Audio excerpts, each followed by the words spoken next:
Hello everybody, I hope you all had a safe and happy new year, and now that it's January 2025, I'm going to do a review and a video about market predictions for the real estate market in 2025, even going into 2026.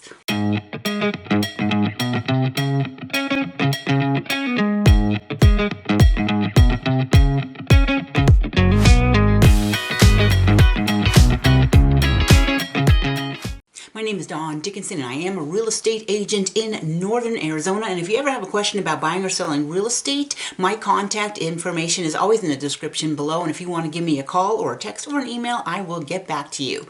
So as 2024 was coming to a close, I was watching all of the predictions that were made by the heavy hitters, such as the National Association of Realtors, Zillow, Redfin, Realtor.com, and have been kind of tracking what the predictions would be for the 2025 and 2026 United States housing market. And today I'm just going to go over and review some of the highlights of what some of the experts are thinking. Now, I am going to do a lot of referencing, even though I looked at many websites and many articles by, like I say, Zillow, NAR, Realtor.com. I am going to do some referencing to a blog that I have from a real estate investor site, because it actually pulls in the information from all of these sources and goes over those predictions. So some of the top predictions are, a lot of people were predicting that 2025 the housing market was going to explode. Others were saying, oh no, we're going to have a crash in 2025. It looks like neither of those things are going to happen.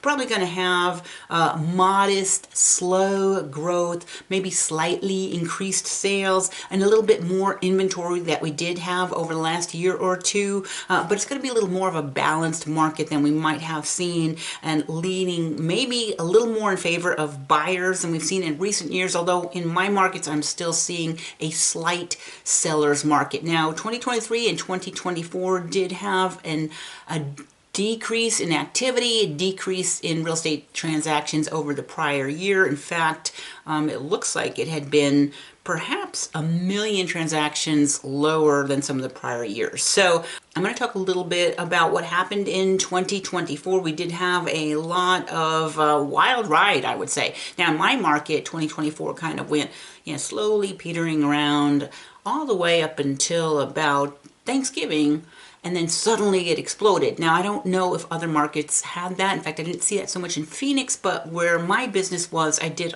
probably half of my activity for the year occurred in the third quarter. So some of the predictions from last year did not pan out. And again, sometimes I think predicting the real estate market is kind of like predicting the weather. You have information, but if any one of the variables changes that you were using to make your forecast, that can throw the whole thing out the window. So some of the things that happened is they were predicting interest rates to decline in 2024, and they really didn't. They kind of dipped, maybe it was around September a little bit, but kind of not very much. And interest rates are still somewhere between 6.5% and 7.5%. So the other issue is there's still an affordability crisis in homes. Home prices are still sky high. I don't see them coming down. In fact, some of these companies are still predicting increases in home prices, and I will get to that in a minute. But the affordability crisis is still going on, and it's especially difficult for younger people. Inventory lock-in, what we're talking about is many people a few years ago locked in interest rates at 3% and below. I myself have like 2.9% interest rate, so I might want to move, but when I think I'm going to have to pay twice the interest rate, I'm like, well, I don't think I'm going to move until I can buy a house for total cash. So you've got a lot of people that aren't selling for that reason alone. And then some people are doing creative financing or creative thing where they're buying multi-generations living in one house, or maybe renting out a room, or getting a roommate and buying a house together just to make it affordable. So what is in store for 2025? Well, let me go over what some of the experts are thinking. Mortgage rates, again, is the wild card, kind of the villain in the last year or two, and it's going to be a major player in 2025 and 2026. Now, the optimistic view came out of the National Association of Realtors, Chief economist Lawrence Yun is who I'll be quoting sometime. He's predicting we might see rates stabilize between 5.5% and 6.5%. I myself don't expect them to go under 5.5%, and NAR economist is saying the same thing, that it's probably not going to go below 5.5%, and it could still stay at 6.5%. Now, some other experts are thinking that it could still stay 6.5% to 7.5%, and don't expect them to drop much, if at all. And again, predicting mortgage rates has been very difficult, and obviously a lot of people got it wrong for last year. So let's see what they're saying. The NAR, Lawrence Yun, chief economist, is predicting 5.5% to 6.5% average mortgage rate in 2025. Realtor.com saying about 6.3%, and the prediction of the author of one of these blogs I'm reading, which is Narada Real Estate, I'll put a link in that below, he is predicting 6.5% to 7.5%, so pretty much no change on that prediction. But again, many variables in the outside forces can change and make interest rates stay, go up, go down, and it's very hard to predict that. Now, home price predictions, they are still predicting that home prices will go up, but it won't be as rapid as it has been in the past. Now, a lot of people were predicting prices crashing in 2024, 2025. I don't see that happen. I personally don't see that happening in my market, because inventory is still tight and demand is high. And if interest rates go down, demand is going to go way high, because there's a lot of people kind of on the fence waiting for the rates to go down before they make a move. And the other thing is they're waiting for it to go down because maybe they're just barely qualified for a home that's kind of in trashy condition, and if they go down some, they can buy, a more expensive home and get more for the money. So Realtor.com is forecasting a 3.7, almost 4% increases in prices in 2025. They originally had it at 4%, and now they're doing 3.7%, and mainly because they are thinking there might be a little bit of a drop in interest rate, but they also expect inventory to increase. And of course, the more supply, the more prices could come down. Now, NAR is predicting a 2% increase in price in both 2025 and 2026. To me, that seems like the more realistic prediction, slow but steady 2% increase in home prices. Now, the opinion of the guy that wrote this blog at Narada is saying he is thinking there'll be very slow growth in prices, and in some of the cities and states where prices rose very rapidly, there may be even a little bit of a decline, which would be places like Florida, maybe Denver, even Phoenix. I do watch the Phoenix market, even though I live in Sedona. I do see inventory has raised quite a bit. Houses aren't selling as fast, and some of them are actually lowering prices and taking lower offers than their asking price. So I'm going to summarize again the table from the source. National Association of Realtors predicting 2% increase in home prices in 2025 and another 2% jump in 2026. And Realtor.com saying 3.7% increase, not going all the way out to 2026. And the investment site I'm looking at saying slower growth and possible declines in some states, and again, slower growth and stagnation into 2026. I'm not seeing anybody predicting a housing market crash or prices crashing in 2025 and 26, and I personally don't see that myself. Although if you go to YouTube, there are a lot of YouTubers that are always predicting a market crash and doom and gloom and oh my God, sell your house now, because they are actually getting a lot more views that way, and maybe they're not actually active real estate agents. They're just trying to get AdSense or sponsorships. So again, I'm a YouTuber myself. I'm just saying that I am not expecting a market crash soon. Now, maybe, 2028, 2029, who knows what can go. Again, it's hard to predict that far out. I'm just thinking in the next 12 to 24 months myself, not expecting a huge crash. So sales volume, they're saying a slight increase in sales volume.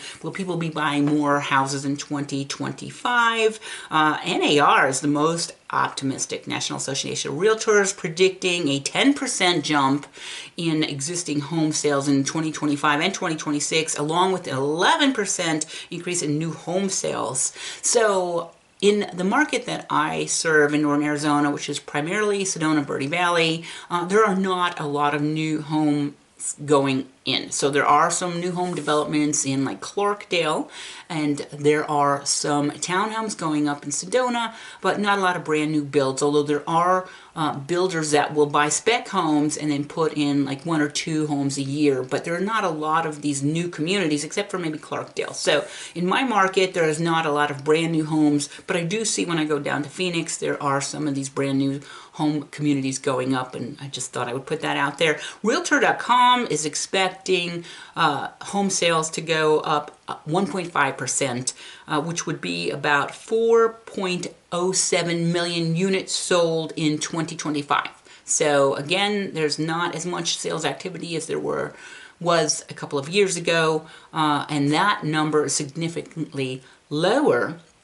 Realtor.com number lower than what NAR is predicting, and the investment guru is thinking that there won't be really that much of an increase over 2025 because of the high interest rates and the mostly the high interest rates, high prices, and the cost of home ownership. Even buying for cash right now, you've got, I know where I am, I have 2 homes. One is just a condo, but my primary home, the insurance policy has probably gone up 3 times since I bought my home in 2019, and my condo in Chandler, homeowners insurance has gone like 2.5 times up. So even if you're buying for cash, you've got high property taxes, you've got high homeowners insurance, and often you also have high HOA on top of that. So that is adding on top of the high home price. And if you've got a mortgage, wow, you know, like, and especially as baby boomers are getting older, you don't want to have a very high monthly commitment like that. So let's look at some of the home sales projections. Again, NAR is suggesting we could have a 10% growth in sales volume in 2025 and another 10% growth in sales volume in 2026. I don't know where all these homes are coming from. They are quite optimistic. And this is, of course, national forecast, right? Realtor.com saying just 1.5% increase this year, and they're not even projecting out as far as 2026.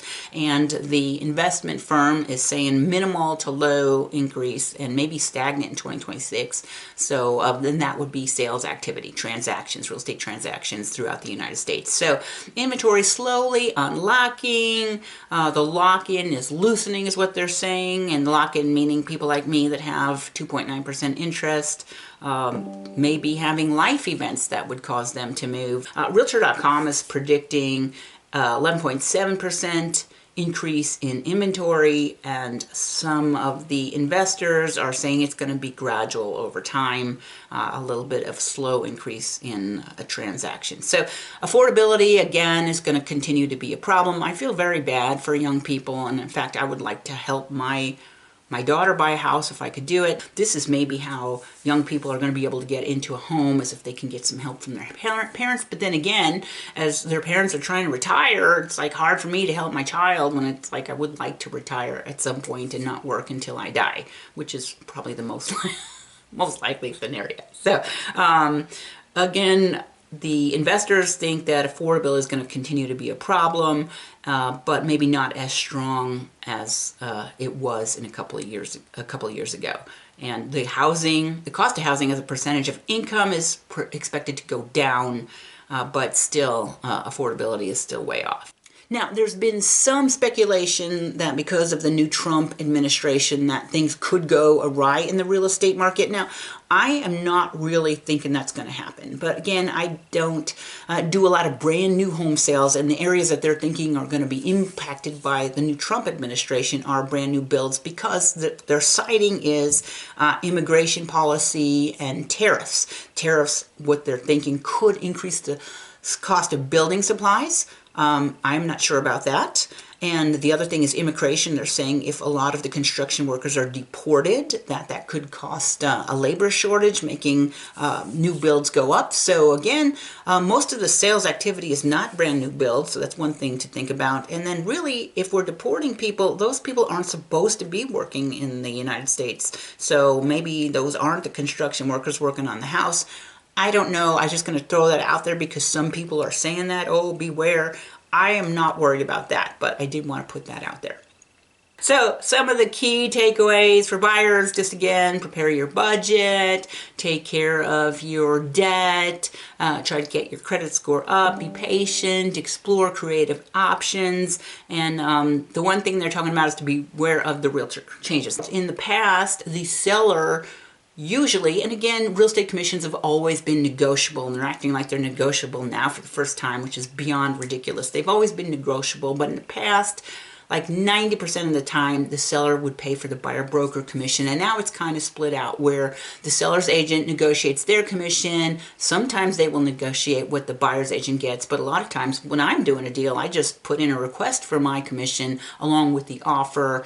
And then the seller can say, am I going to pay that or not? And if it's low, sometimes the buyer will have to kick in and put a little bit. Now, in my market, most of the time the seller is still paying my full commission, but occasionally a buyer might have to put in like 0.5% of the buyer's agent commission. In that case, I'm just saying, put in a higher offer then, like it's going to all work out the same to the seller. But that's just something to be aware of. And then sellers, again, price strategically. Don't overprice your home. A lot of times a house will be on the market for a long time because the seller initially put the price out there too high, and then it sits on the market for 6 months before they finally lower the price. But now buyers are looking at it and they're like, well, this has been in the market for 6 months. There must be something wrong with it. So don't screw yourself over by thinking that you know more than your local agent and pricing it too high. Price it accordingly.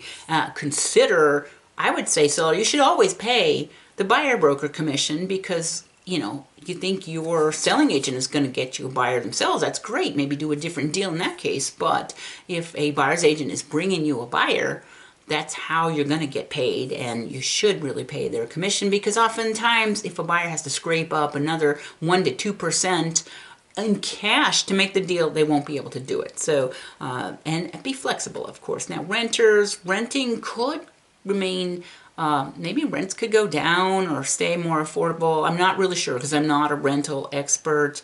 And consider location, splitting costs with roommates, that kind of thing. So again, is there going to be a housing boom in 2025? I am thinking no. The author of the investment article is thinking no. Boom, but not a crash or a bust either. Kind of more of the same, just kind of slowly creeping along, maybe a little more activity than the last year, maybe slight increase in prices, maybe a slight increase in transaction, and maybe if we're lucky, a little bit of a reduction of the interest rate. But again, hard to know. It's kind of like predicting the weather. So I hope you found this information helpful. A lot of it is my own interjection of what I think could happen, but it's based very much on these articles that I've read. Again, I'm saying I quoted articles from Zillow, NAR, Realtor.com, Redfin, and this Narada article, which is based on an investor, which I'm going to put a link in the description below.